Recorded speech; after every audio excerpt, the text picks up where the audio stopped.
Olá, muito bom dia, boa tarde, boa noite para você, Gapiano, que está vendo esse vídeo. Muito prazer. Caso você ainda não me conheça, meu nome é Caio Eduardo, sou um dos monitores responsáveis pela disciplina de Geografia no GAP.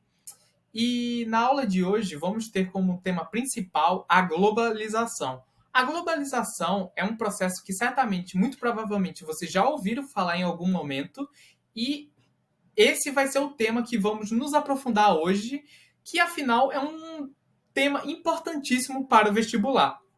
Mas antes de começar, eu gostaria de reforçar que a globalização é um tema muito amplo que apresenta diversas vertentes diferentes. E para a aula de hoje, eu escolhi a principal delas, no quesito de relevância para o vestibular, que é a vertente da globalização pela visão do geógrafo Milton Santos, que é o principal geógrafo brasileiro. Mas sim, já que vamos falar de globalização, vamos começar pelo início. Afinal, o que é a globalização? A globalização vai ser um processo histórico, ou seja, não é um processo novo, mas sim antigo, que ainda acontece nos dias atuais. A globalização ela vai promover uma maior integração social, ou seja, a globalização ela vai criar e reforçar uma conexão mais forte entre as pessoas. Eu posso citar como exemplo grupos migratórios de pessoas. As migrações elas são consideradas um tipo de globalização e hoje é muito mais fácil um grupo de pessoas migrarem para outro país do que há 10, 20, 30 anos atrás. E essa facilidade deve-se à evolução que a globalização tem por todo o globo e ela que é a responsável por essa maior facilitação e conexão social entre o povo. Além disso, a globalização ela também vai promover uma maior integração cultural.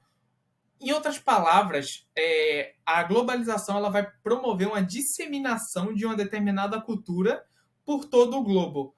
Então, as pessoas do globo não vão ter acesso apenas à cultura nacionais dela. Por exemplo, nós brasileiros, nós temos acesso a mais culturas do que a nossa. Eu posso citar, por exemplo, que nós brasileiros consumimos filmes e séries da indústria hollywoodiana americana, mas também consumimos produtos da cultura japonesa, por exemplo, como mangás e animes. E a tendência da globalização é que cada vez mais seja mais acessível o acesso a essa determinada cultura e que ela não seja apenas regional, mas sim global. Por fim, temos também uma maior integração econômica e política. E para vocês entenderem esse ponto de maior integração econômica, vocês devem levar em consideração que na globalização, os países desenvolvidos, as decisões desses países mais desenvolvidos vão acabar tendo repercussões não de maneira nacional, mas sim global. Então, uma determinação que acontece lá nos Estados Unidos ou na China pode afetar negativamente o Brasil, por exemplo. E isso tudo está ligado e toda essa integração vai estar ligada entre os povos do globo. Ou seja, a globalização vai ser a união social, cultural, econômica e política da população global. Mas certo, eu espero que vocês tenham conseguido entender bem a definição de globalização. Mas e agora? Como é que ocorre a globalização? Vamos pensar assim. Independente da época histórica, a globalização ela vai ser impulsionada sempre pelo desenvolvimento das redes geográficas. Mas o que são essas redes geográficas? Antes de eu falar mais, de maneira mais profunda sobre elas, vamos entender o termo rede geográfica. Quando vocês observarem o termo rede na geografia, é importante que vocês assimilem rede a conexão. Ou seja, quando vocês ouvirem falar o mundo está em rede, o mundo está conectado. O sistema está em rede, o sistema está conectado, e assim por diante. E para a geografia, a gente pode dividir essas redes geográficas em dois tipos: as redes materiais e as redes imateriais. Começando a falar sobre a rede material, a rede geográfica material, vai ser tudo aquilo que conecta as. é, perdão. As redes, as redes materiais vai ser tudo aquilo que conecta algo a alguma coisa concreta. Geralmente, as redes materiais vão ser responsáveis por conectar pessoas e mercadorias. Então, eu posso citar como exemplo rodovias, aerovias, hidrovias e uma ferrovia, por exemplo, como uma rede material. Então, sempre que a gente for falar de rede geográfica material, vocês associam sempre a transporte, porque é, tudo aquilo que conecta pessoas e mercadorias concretas é o que a gente vai chamar de redes materiais. É importante ressaltar também que essa rede material vai nos levar ao conceito de aldeia global. E se vocês observarem, o mundo vem passando por encurtamento das distâncias do espaço e tempo. Ou seja, o mundo tem ficado cada vez menor e isso deve-se às melhorias que essas redes materiais passaram com o decorrer dos anos. Vocês podem ver como exemplo a imagem aqui na direita, que na época das grandes navegações, a gente tinha como principal meio de transporte as carruagens e os barcos à vela. E esses meios de transporte tinham como velocidade máxima 16 quilômetros por hora. Então, uma viagem de Portugal para o Brasil levava em torno de 4 meses. E com o passar do tempo, com o aprimoramento dessas redes geográficas, a distância tem ficado cada vez menor. Então, se antes levava 4 meses para sair de Portugal para o Brasil, agora demora menos de um dia. Ou seja, parece que o mundo ficou mais curto, os espaços têm ficado cada vez mais curtos, não geograficamente falando, mas falando de um ponto de vista social. E essa vai ser a ideia de aldeia global, porque a ideia de aldeia global é meio que traz a sensação de que as distâncias de um ponto a outro foram reduzidas, e isso deve-se ao aprimoramento dessas redes geográficas materiais. Vale ressaltar também que a globalização, além de permitir uma quebra de barreiras e de distâncias, ela também vai promover um encurtamento. Hoje, o mundo ele é tão globalizado, tão interligado, que parece que o mundo é uma aldeia global, e por isso que a globalização ela vai promover uma integração econômica, social, cultural e política entre os povos, porque tudo tem ficado cada vez mais curto e conectado. Por fim, temos também as redes geográficas imateriais. Essas redes, para início, o que seria uma rede imaterial? É tudo aquilo que transporta coisas não concretas, coisas abstratas. Em outras palavras, transporte de informação. Você associa essas redes materiais à informação e, como consequência, a informação ela vai estar ligada à comunicação. Então, o que eu posso considerar como uma rede imaterial? A internet, a televisão, telefones, jornais, rádios e principalmente o meio financeiro, transações financeiras.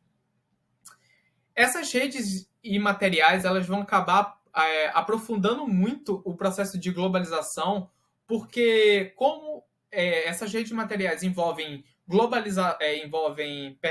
como essas redes imateriais envolvem comunicação, então quanto mais aprimoradas essas redes são, mais acesso à informação você vai ter. Então, Se vocês entrarem hoje em qualquer site de notícia como G1 ou Folha de São Paulo, vocês conseguem ver exatamente o que está acontecendo em qualquer país do mundo nesse exato momento. E isso é algo tão recente que, por mais que a gente já esteja acostumado, é muito recente mesmo. Eu posso citar como um exemplo, para vocês terem uma noção de quão recente é, que a primeira guerra que foi televisionada ao vivo foi a Guerra do Golfo em 1991. Estamos falando há 30 anos atrás, que foi sobre Iraque e Kuwait. E até então, antes dessa guerra, a gente não conseguia ter uma noção do que acontecia do outro lado do mundo, por exemplo, de maneira tão rápida e instantânea. Diferente de hoje, que hoje a gente consegue ter acesso a informações diárias do que está acontecendo na guerra da Ucrânia, por exemplo.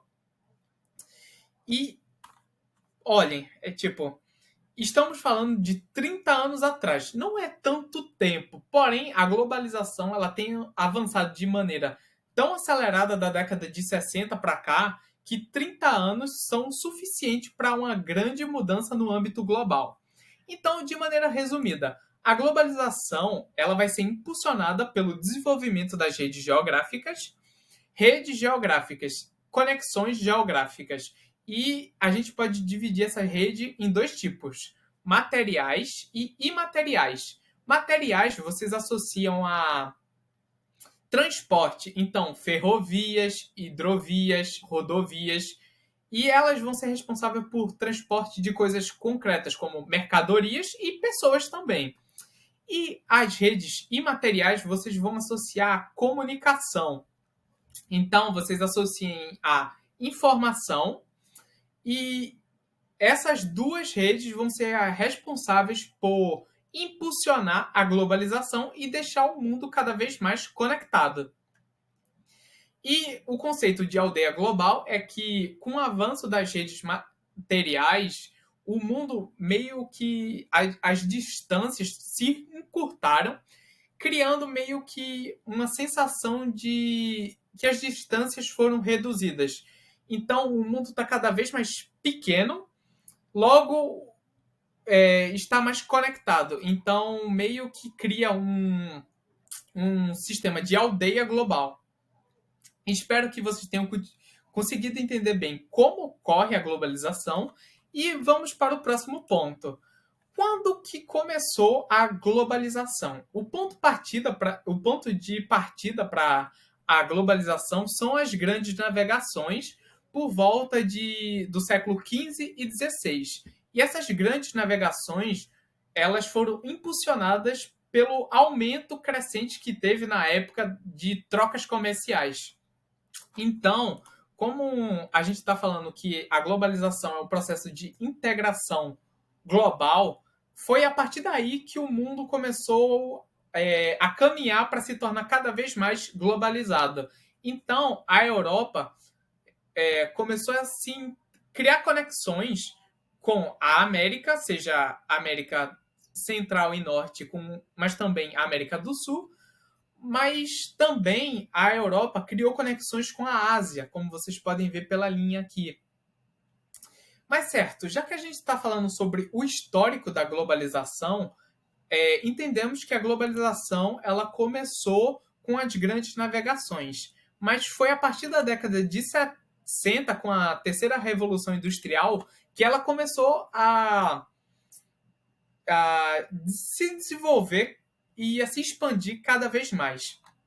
A terceira revolução industrial, também conhecida como Revolução Técnico-Científica, foi a revolução do toyotismo, revolução das informações tecnológicas e também ela é caracterizada por ser a revolução do encurtamento das distâncias. Tanto as redes geográficas materiais como imateriais, elas acabaram se desenvolvendo muito nesse período. E é típico da terceira revolução industrial o surgimento dos chamados tecnopolos, que são locais que você tem a produção de conhecimento associado a Perdão. Os tecnopolos são locais responsáveis pela produção de conhecimento associado ao âmbito industrial. E eu posso citar como exemplo aqui no Brasil o principal tecnopolo. Eita, perdão, eu falei muito rápido. Eu posso citar como exemplo aqui no Brasil o principal tecnopolo, que é o tecnopolo localizado em São José dos Campos. Mas, enfim, voltando a falar da terceira revolução industrial, por mais que ela tenha intensificado a globalização pelo desenvolvimento de novas tecnologias, é importante lembrar que o mundo ainda não era totalmente globalizado, porque nesse período o mundo ainda era muito dividido em países de primeiro mundo e países de segundo mundo. Países de primeiro mundo eram considerados os países capitalistas e os países de segundo mundo os países socialistas. Então, países como União Soviética, Polônia, Ucrânia e todos os outros países com ligações à União Soviética e ao socialismo, eles meio que impediram que o processo de globalização fosse mais intenso. Entretanto, o período da terceira revolução industrial vai ser o ponto de decolagem, pode-se dizer assim, de maneira acelerada, da globalização. E aí, agora, chegamos ao terceiro ponto, que é a nova ordem mundial. Aqui vocês podem ver que a nova ordem mundial eu coloquei após 1989 e 1991. A nova ordem mundial ela vai começar após o fim da Guerra Fria. Alguns historiadores eles consideram que o fim da Guerra Fria foi em 1989, com a queda do Muro de Berlim, e outros historiadores consideram que foi em 91, com a queda da União Soviética. Mas é importante vocês saberem que, após o fim da Guerra Fria, os países que eram considerados socialistas, como Rússia e grande parte dos países do leste europeu, eles começaram a se integrar de maneira mais significativa ao processo de globalização. Então, por exemplo, a Rússia, nessa época, recebeu a primeira McDonald's, por exemplo. Isso foi um pontapé inicial para ela se integrar ao processo de globalização mundial. E a prova disso, que o processo de globalização se intensificou cada vez mais, é que muitos desses países, principalmente do leste europeu, eles ingressaram à União Europeia. E blocos econômicos são uma característica principal da globalização. Então, a formação de blocos econômicos você associa à globalização, e como esses países que antes eram socialistas começaram a se integrar esses blocos, o processo de globalização foi se intensificando cada vez mais. E aí, agora, chegamos ao presente, que é o momento que estamos vivendo hoje, que é a quarta revolução industrial, também chamada de Indústria 4.0. Infelizmente, ainda não conseguimos ter muitos detalhes a respeito desse momento, porque é um momento que ainda estamos vivendo. Ele ainda está em processo de construção. E é muito mais fácil para um historiador, um geógrafo, analisar um período que já passou do que um período que ainda estamos vivendo. Mas é importante vocês saberem a respeito da quarta revolução industrial, que ela vai ser marcada pela inteligência artificial, ou seja, se na terceira revolução industrial foi marcada pela automatização da indústria pelas máquinas, agora vão ser as inteligências artificiais a controlarem as máquinas das indústrias. E, além disso, além de ser o período marcado pela inteligência artificial, temos também a tecnologia 5G. A tecnologia 5G é um tipo de conexão de internet que promete ser algo nunca visto antes na história. Para vocês terem ideia, pelas pesquisas que eu fiz, quando a tecnologia 5G for 100% implantada por todo o globo, você vai conseguir baixar um filme de 2 horas no seu smartphone em apenas 3 segundos. Então, professor, você quer dizer que eu vou conseguir ver vídeo no YouTube mais rápido? não é só isso. A tecnologia 5G ela vai ser importante porque ela vai permitir, por ter uma alta conexão à internet, ela vai permitir um maior controle remoto das coisas. Então, graças a essa tecnologia, no futuro, médicos ou cirurgiões vão conseguir fazer cirurgias à distância, de maneira remota, com precisão, com um delay de 2 a 3 segundos. E isso é algo nada visto, é muito distante do que temos ainda hoje. Mas quando essa tecnologia foi implantada, cirurgias remotas podem ser consideradas algo comuns no futuro. Mas, recapitulando, o processo de globalização ele vai se iniciar a partir das grandes navegações no século XV e XVI.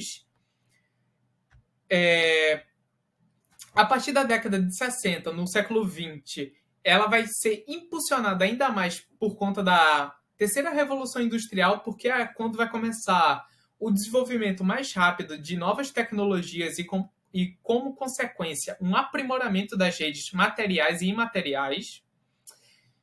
E o terceiro ponto, temos nova ordem mundial. Nova ordem mundial significa que os países que eram considerados socialistas antes, eles vão começar a se integrar mais ao processo de globalização. Então, lembrando, Rússia, Ucrânia, Polônia e todos os países do leste europeu, eles vão começar a se integrar no processo de globalização, intensificando e aprimorando ainda mais esse processo. Por fim, temos a quarta revolução industrial, e essa revolução ela vai ser marcada pela inteligência artificial e pela tecnologia, a tecnologia 5G.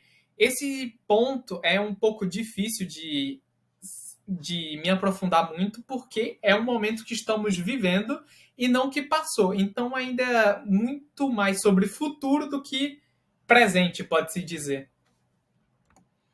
Certo, mas quem vai ser quais serão os agentes responsáveis por agilizar a globalização? Aqui temos 5 agentes, mas o principal agente por agilizar a globalização serão as empresas transnacionais. Mas o que são empresas transnacionais? Empresas transnacionais são empresas que vão atuar em diferentes países, ou seja, são empresas que possuem sedes ou filiais fora do seu país de origem. E aqui eu coloquei algumas imagens para vocês conseguirem visualizar de maneira mais fácil de quais são essas empresas transnacionais. E temos como principal exemplo a McDonald's, a Coca-Cola, o Google, a Sony, e entre outros. Eles vão ser os responsáveis por agilizar esse processo de globalização. Tanto que, se você para analisar, em praticamente todos os países do globo existe uma McDonald's, por exemplo.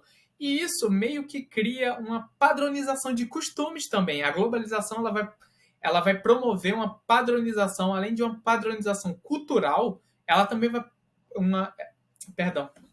a globalização, além de promover uma padronização cultural, ela também vai promover uma padronização dos costumes. Então, pessoas que moram, americanos que moram nos Estados Unidos, brasileiros e europeus, muito provavelmente terão o costume de comer McDonald's, por exemplo. Eu espero que vocês tenham conseguido entender. Mas a questão é que as transnacionais elas vão distribuir seus produtos por todo o globo, logo, grande parte das pessoas do globo terão acesso aos mesmos produtos, criando uma padronização. Então, praticamente todos os países têm consumo de Coca-Cola, por exemplo, e assim por diante. Mas, além disso, não são apenas as transnacionais que terão esse papel de relevância. A população, os estados, os blocos econômicos e até mesmo a ONU serão agentes também por disseminar e aprimorar esse processo de globalização, agilizando ele cada vez mais. Por isso que o mundo há 30 anos atrás é muito diferente do mundo que temos hoje, 30 anos depois. E isso deve-se ao processo de a evolução que a tecnologia teve, a internet e também a disseminação dessas empresas transnacionais por diversos países. Certo, mas quem vai ser o agente responsável por facilitar a globalização? O principal agente vai ser o neoliberalismo. O neoliberalismo ele vai ser caracterizado pelo recuo do Estado, ou seja, vai haver uma flexibilização das leis trabalhistas. E quando a gente está falando de neoliberalismo, vocês muito provavelmente vão ver nas questões esse termo de Estado mínimo. Então, o neoliberalismo vai facilitar a globalização e a integração de empresas e também a privatização de empresas estatais. A doutrina do neoliberalismo é meio que Estado mínimo, um recuo do Estado e uma privatização maior e um mercado mais liberal. E ele que vai ser o responsável por facilitar e também agilizar, de certa forma, ajudar os agentes agilizadores da globalização, como as empresas transnacionais, a agir. Peraí. Como é que eu posso explicar isso para vocês de maneira simples? O neoliberalismo vai facilitar que a globalização ocorra.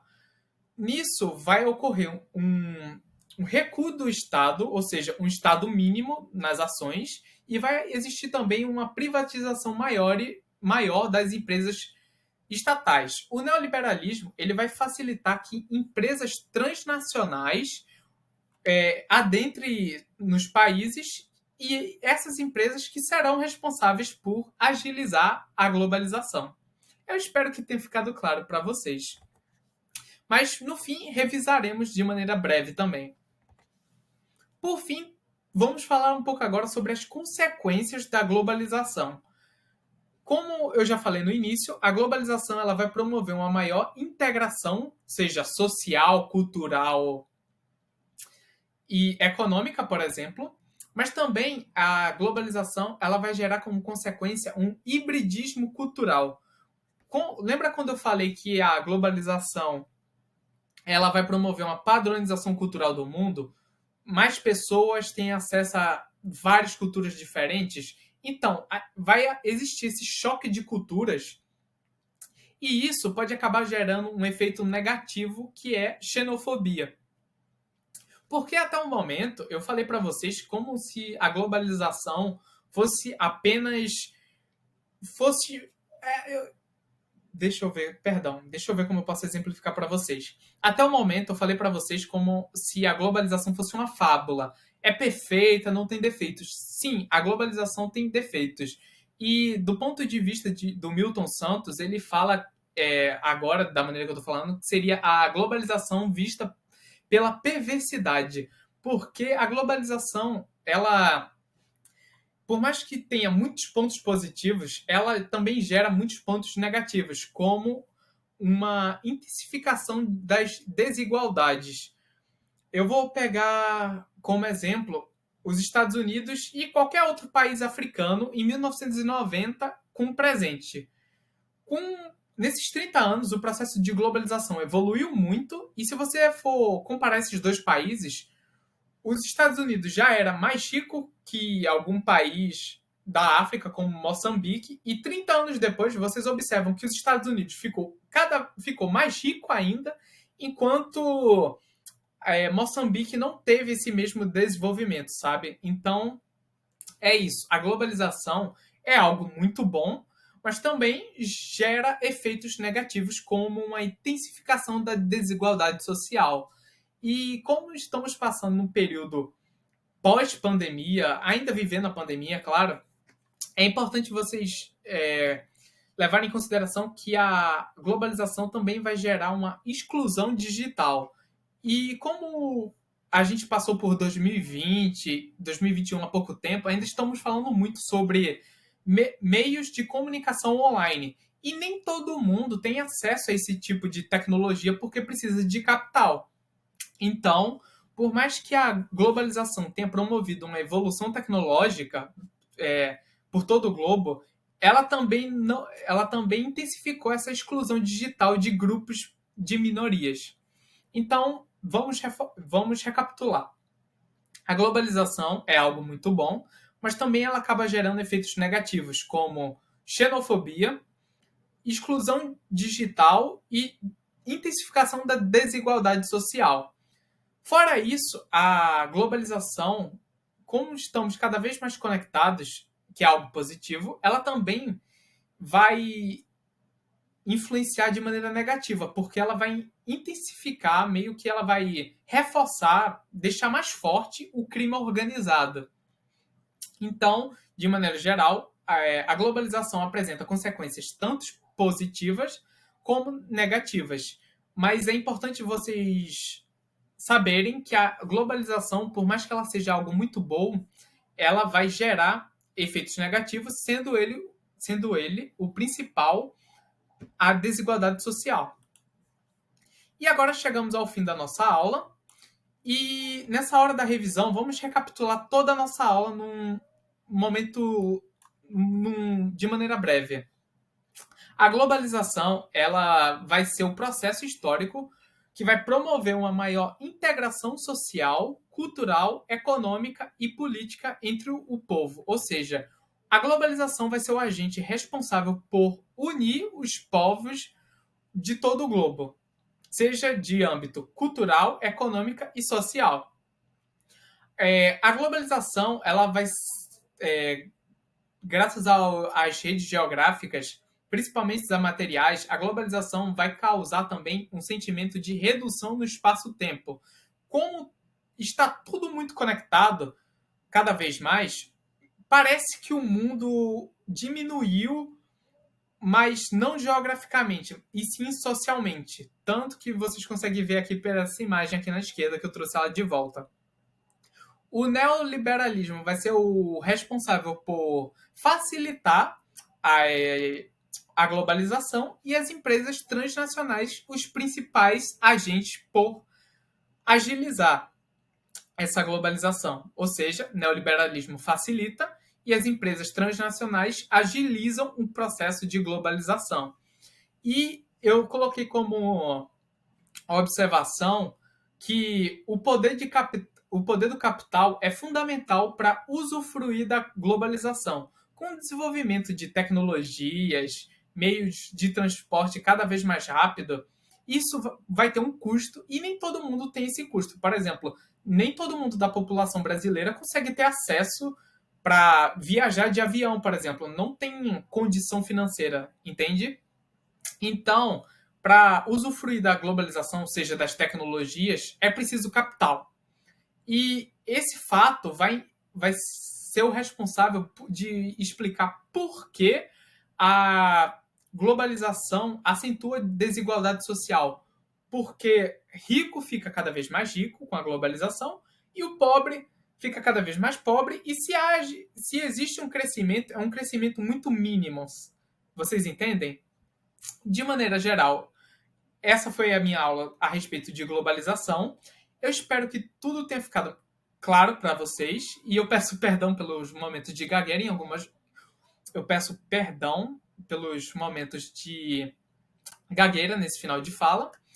E eu espero que vocês tenham entendido bem a respeito desse tema e desse processo que é tão importante, que meio que torna o mundo conectado, porque a gente às vezes esquece que um produto que saiu lá da China vem parar na porta da minha casa. Mas como é que isso aconteceu? Vocês entendem? Eu espero que vocês tenham gostado e até a próxima, pessoal.